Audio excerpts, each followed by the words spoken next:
dan 2 guru yang ditunjuk ini kemudian melakukan yang namanya tim kolaborasi. Nah, tim kolaborasi ini bertugas untuk menyampaikan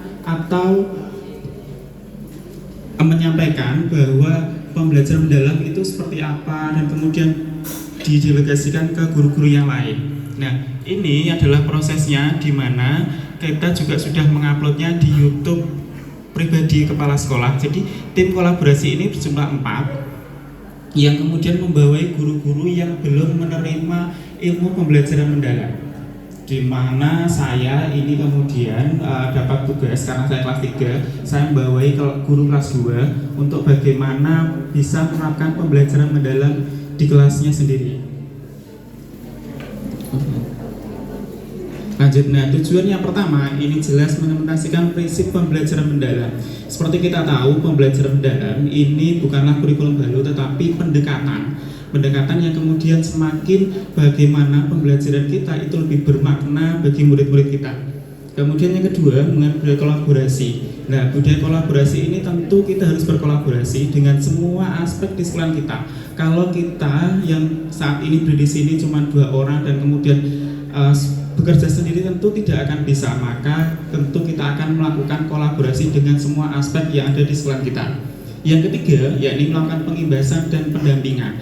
Kalau rekan saya kemarin kebetulan mengajar kelas 4, kemudian pengimbasannya di guru kelas 1, mendampingi guru kelas 1. Kalau saya mendampingi guru kelas 2. Kemudian yang keempat, meningkatkan aktivitas refleksi dan pemahaman murid secara bermakna. Nanti setelah ini akan saya jelaskan bahwa pembelajaran saya ambil matematika karena yang paling dekat dengan kehidupan. Sebenarnya semuanya mata pelajaran mengikuti kehidupan sehari-hari, tapi yang saya pilih kebetulan hari ini adalah matematika. Nah, ini adalah proses dokumentasi di mana kami melakukan pengimbasan ke lembaga kami sendiri. Sementara seperti itu, kemudian setelah itu kami pengimbasannya juga ke gugus.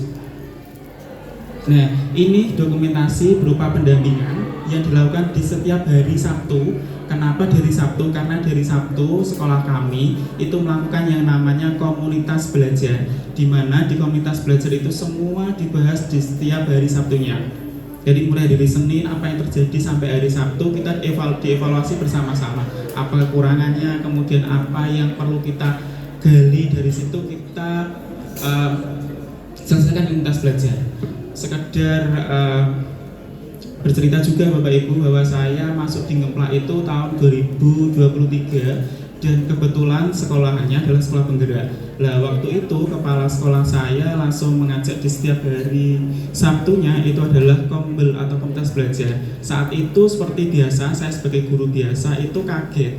Kenapa setiap hari Sabtu selalu seperti itu setiap minggunya. Tetapi lama-kelamaan, lama waktu berjalan, itu saya bisa menyesuaikan dengan baik. Pertama masuk di Ngemplak juga sama, kepala sekolah saya langsung ngasih tantangan bagaimana caranya berbicara di depan umum langsung secara mendadak. Nah, dari sini itu kemudian dievaluasi setiap Sabtunya sama kepala sekolah, sehingga saat ini saya bisa seperti ini juga itu karena bantuan dari kepala sekolah.